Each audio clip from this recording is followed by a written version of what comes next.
On the Serengeti plains, where the air hung thick and heavy with unspoken threats, an alpha baboon kept vigilant watch over his troop's youngest member. The sky above them was a bruised canvas, pregnant with violence. Without warning, a cobra struck hard. The infant collapsed immediately, venom already racing through tiny veins.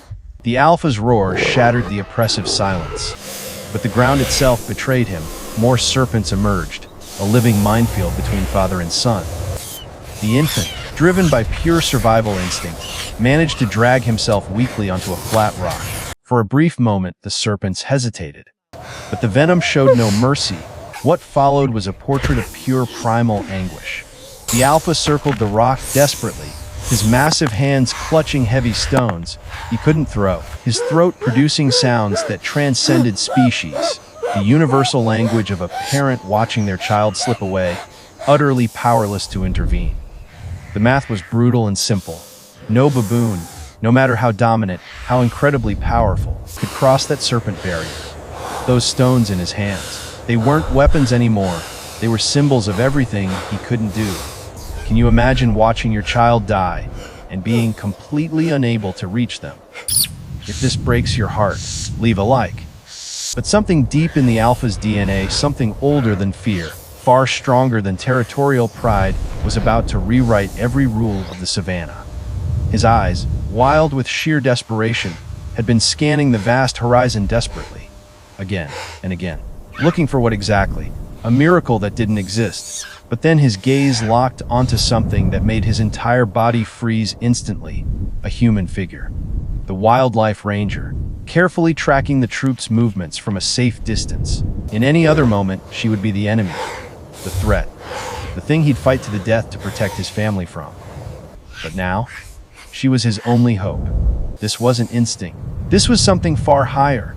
This was a father making a choice that violated every single survival rule encoded in his DNA, to trust the very species that had taken everything from his kind.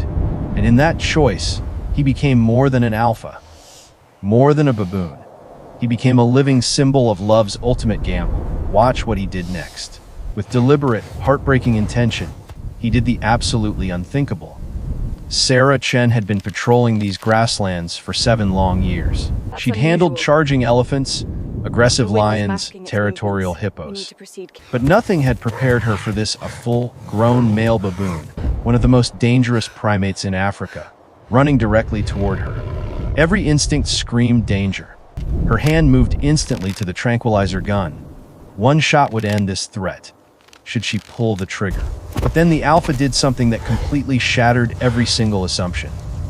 20 feet away, he stopped abruptly and dropped the stones. Those weapons he'd been clutching so desperately, gone. Then, in a gesture that transcended evolution itself, he slowly lowered his head, not in submission, in supplication. His eyes locked on hers, transmitting a message older than language: please, save him. What Sarah witnessed next was pure neurochemistry in action, oxytocin, the powerful bonding hormone, flooding both their systems. The alpha began moving backward slowly, eyes never leaving hers for a second, leading her toward the rock. This was a binary choice with cosmic implications: follow a wild predator into deadly danger, or turn away from a desperate father begging for his child's life. Sarah made her choice instantly. She followed. If you truly believe connection transcends species, share this video, because what happened next proves empathy can make silence speak. As they approached the rock, Sarah's trained eye assessed the entire crisis instantly. Cobra venom. Minutes left, not hours. The infant's breathing was shallow, its chest rising with great difficulty. Serpents formed a living barrier. Hoods flared menacingly. But Sarah had radioed for backup. Her colleague, a vet volunteer with crucial antivenom, was en route. The alpha positioned himself beside her now.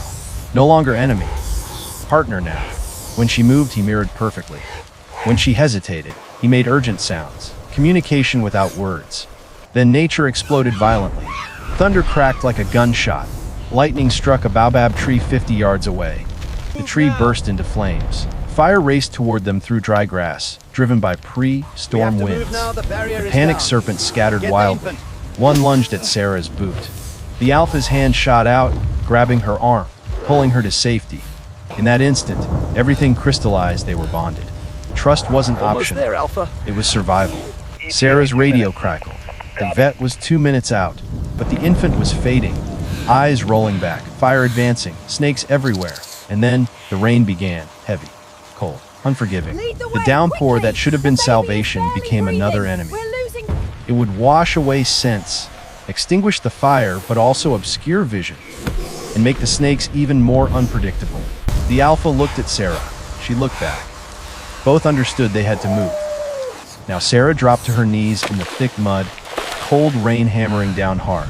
The Alpha stood guard fiercely beside her, his massive body a shield against the circling serpents. His eyes scanned constantly, deep growls serving as warnings. Sarah's trained hands moved quickly, assessing the infant's critical condition. Shallow. Pulse weak, breathing shallow. Venom spreading fast through tiny veins. She needed antivenom desperately. Showing severe Now, distress. through the rain, headlights suddenly pierced the darkness. The vet's truck skidded to a stop. Marcus jumped out, medical kit in hand. One look told him everything. No words needed. He grabbed the antivenom and ran toward them, dodging flames and snakes. The Alpha tensed as Marcus approached, a warning growl rising in his chest. But Sarah touched his arm gently. "He's helping," she whispered softly. And the Alpha understood. He stepped back, allowing Marcus full access. We're 3 losing him, species, Marcus. 1 team, 1 mission. have the antivenom Save ready. this life. Okay. Marcus dropped beside the infant, Administering fluids movements now. precise. The antivenom glinted in firelight. 1 injection, then waiting. Longest 30 seconds. Sarah's hand found the Alpha's. He didn't pull away. 2 parents united in hope. The infant's chest shuddered once, twice. Then, a gasp. Eyes flickered open. The Alpha lunged forward, stopped, seeking permission. Sarah nodded, tears streaming. "Take him." He swept his son into massive arms, cradling with shocking gentleness. The infant nuzzled against him. The Alpha made a sound of pure joy. Marcus watched in awe. 7 years. 7 years. Never seen this. Never seen this. Sarah witnessed They're something together. impossible.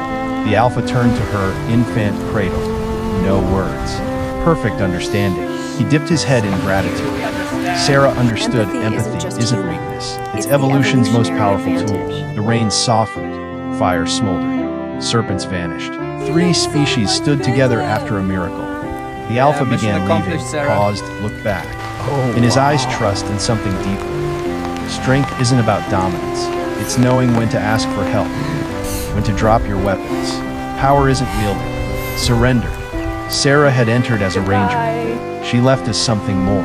A witness that connection transcends biology. That empathy makes silence speak. That sometimes the bravest act is letting go. The Alpha disappeared into the grass with his son.